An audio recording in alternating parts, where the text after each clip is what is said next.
afternoon and welcome.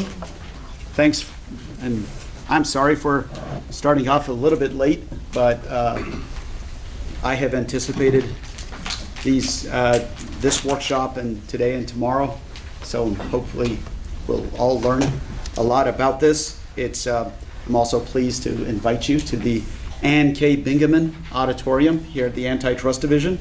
As some of you may know, we dedicated this last month to Ann. Ann was the first woman head of the Antitrust Division and incredibly led the division for almost 4 years under President Clinton's during his presidency.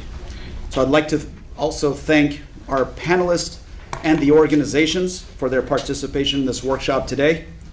It's an honor to see such an esteemed group of industry experts, including academics and executives from all facets of the media advertising industry, who've taken their time out of the very busy schedule to participate in this important discussion and to help us better understand if there's any changes that may be necessary to our approach in this sector.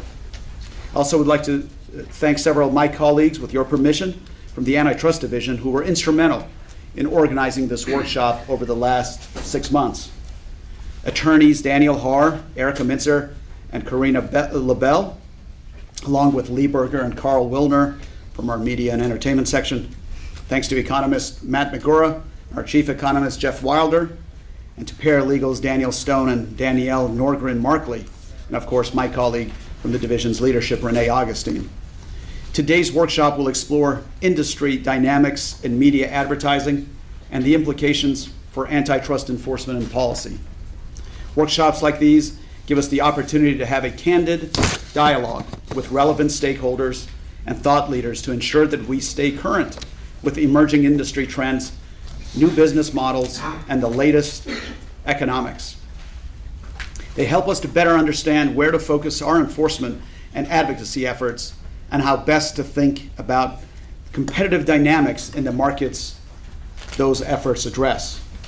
As Judge Bork wrote in the epilogue to the Antitrust Paradox 15 years after it was originally published, and that was in 1993, he said, quote, "Though the goals of antitrust statutes as they now stand should be constant, the economic rules that implement that goal should not. It has been understood from the beginning that the rules will and should alter as economic understanding progresses." I think that's one of the lasting features and the flexibility of the antitrust laws. When we think about the importance of advertising, I'm also reminded of a saying that sometimes has been attributed to Henry Ford, that, quote, "Stopping advertising to save money is like stopping your watch to save time." Advertising, of course, is an important way through which many of us learn about new or improved products and services. Even more important to many of us, advertising revenue supports countless non-advertising institutions we value, from news media to television to search engines and social media, and what appears to be almost every new business in the digital economy. Ad-supported business models bring goods and services to customers who would otherwise be priced out. Thanks to revenue from advertising, consumers often pay lower prices and sometimes even enjoy goods or services free of charge. Studies demonstrate that many consumers prefer ads to paying for certain services. For example, nearly 80% of respondents in one study reported in Recode represented that they would choose an ad-supported Facebook over paying $1 a month. Some consumers may even prefer receiving targeted advertisements that are more likely to be relevant to their needs than ads that reach broad audiences. Ad-supported business models are a form of multi-sided platform. They serve consumers who wish to digest content and advertisers who hope to influence those consumers with the ads that accompany the content. In a speech I gave earlier this year, I noted that industries with zero price strategies and multi-sided platforms have market complexities that antitrust enforcement must grapple with. That is why our job as antitrust enforcers in this industry requires rigorous dynamic analysis and economic understanding. A mere 20 years ago, Mark Zuckerberg was in middle school. We were snapping pictures on rolls of film and cameras, and we were renting our movies in VHS format from Blockbuster. Google and friend were not verbs yet. Progress and innovation have changed our lives dramatically in the digital age, and digital advertising has evolved and continues to evolve just as quickly as it has grown. Yahoo first introduced search ads in 1995, as I understand it. Several years later, Google developed AdWords, and it wasn't long before digital advertising was ubiquitous. What began with basic search and display advertising grew to include online video advertising, dynamic advertising, and localized digital advertising. Mobile devices such as smartphones and tablets have provided additional channels to influence consumers through advertising. Bill Gates famously predicted in 2005 that, quote, "The future of advertising is the internet," and that more than half of all ads would be personalized. At the intersection of linear television and digital advertising, it is no surprise that connected TVs exist in nearly 40% of homes across America today. Looking at a visual of the players operating in the segment of the industry alone is enough to make your head spin, and it keeps on changing. Of the top 10 companies that contributed to digital advertising's revenue growth 10 years ago, only 3 remain on the top 10 list today. This space, the digital advertising space that emerged in the late 1990s, was primarily contextual, delivering advertising messages without personal data about their audiences.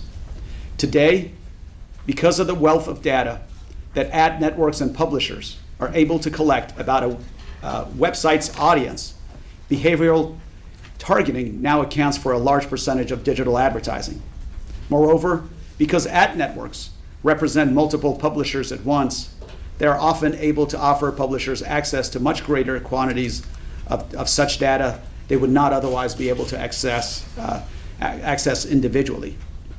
At the same time, this data increasingly enables ad networks to adopt a new model that circumvents content providers and targets individuals directly for advertisement. The collection of data and the ability to carefully target audiences is a distinguishing feature of digital advertising, but also one that has attracted significant scrutiny in recent years. Of course, those are policies outside of antitrust, and no discussion about media advertising could be complete without hearing industry perspectives on the role of customer data. Fortunately, the division has significant experience with varied advertising markets, including newspapers, radio, billboard, movie theaters, television, and the internet. Our investigations into Google's 2011 acquisition of AdMelt focused on the potential effect of the merger on competition in the display advertising industry. Through our investigation, we came to appreciate the role of intermediaries, including ad networks, ad exchanges, and ad servers, in facilitating transactions between advertisers and web publishers. Our in-depth reviews of Google's proposed advertising agreement with Yahoo in 2008, and then Microsoft's search agreement with Yahoo the following year, gave us opportunities to learn about the importance of scale and the nature of competition for advertisers between search engines. The parties abandoned the Yahoo-Google advertisement after the division informed them it would file a lawsuit to block implementation of the agreement on the grounds that it would harm competition in search advertising and search syndication, in which the companies accounted for at least 90% of the combined market share. By contrast, the division closed its investigation of Microsoft-Yahoo agreement on the grounds that it was not likely to reduce competition and could enable the companies to compete more effectively within that market. We recently looked at several broadcast mergers. In late 2016, the Antitrust Division required Nexstar to divest 7 broadcast television stations in order to complete its proposed acquisition of Media General. And more recently, we have reviewed Sinclair's proposed acquisition of Tribune, which the parties abandoned after reviews by the Justice Department and the FCC. Advertising was also an important issue in the recent AT&T Time Warner merger investigation. Dr. Susan Athey, a highly respected professor of technology economics at Stanford, testified for the government in that trial regarding AT&T's claimed advertising efficiencies. We will hear from Professor Athey again today when she gives the opening lecture at our workshop this afternoon, and from AT&T's advertising unit tomorrow regarding the status of its new platform initiative. In addition to our merger work, our investigations into anti-competitive conduct have provided a wealth of information about media advertising markets. Since last November, we have reached settlements with 7 broadcast television companies who we alleged had colluded with their competitors to reduce competition in the market for broadcast advertising. From our earliest enforcement actions against newspapers that colluded to pressure their advertisers into exclusive contracts, to our decision in late 2017 requiring Entercom to divest 13 broadcast radio stations in select DMAs, we understand that advertisers often purchase advertising on a mix of media platforms, with each medium tending to serve a different function in meeting the advertiser's needs. Advertising legend David Ogilvy once commented that, quote, "What really decides consumers to buy or not to buy is the content of your advertising, not its form. Yet for antitrust enforcers, defining the relevant market requires consideration of the forms of advertising, which continues to evolve." Our experience with advertising markets has taught us that there are varying levels of substitution for ad placement across media. For example, through our investigations, we have found that even if it means absorbing a price increase, some of the evidence we have seen suggests that advertisers are unlikely to look beyond broadcast spots within a given DMA. Price is not the only factor. We've heard advertisers express concerns about brand safety and ad fraud on digital platforms. In addition, our investigations involving Google have shown that search advertising is used by advertisers very differently than other forms of online or offline advertising. Digital advertising offers an opportunity to target customers in a way that was unimaginable in traditional media advertising. Understanding the extent to which that distinction is significant from an advertiser's perspective is important to our analysis of these markets. Although they may have embraced digital advertising, we must understand if advertisers view advertising on digital media as a substitute to television or as a useful complement. Evidence uncovered during our investigations has shown that many advertisers indeed have embraced digital advertising. We also recognize that the media industry and the advertising landscape continues to evolve. That is why, as part of our analysis, we spent so much effort investigating the product market. For more than a century, television was the biggest advertising medium in the United States. Today, as I understand it, more than half of advertising occurs online. Digital ad spending is expected to reach nearly $130 billion this year and exceed television ad spending by $20 billion. Disruption to traditional advertising markets by new media is far from unprecedented. We have seen throughout history, whether it's been newspaper or radio, there's been disruption that has continued throughout generations. Different media channels may serve different roles in the eyes of advertisers, from brand awareness to sale. This is not to say that different channels do not compete. They certainly do on some level. And the question for us is, how do they compete, and how have these new challenges changed or should change the antitrust analysis? While we're confident in how we have defined markets in our past cases, we recognize that industries change.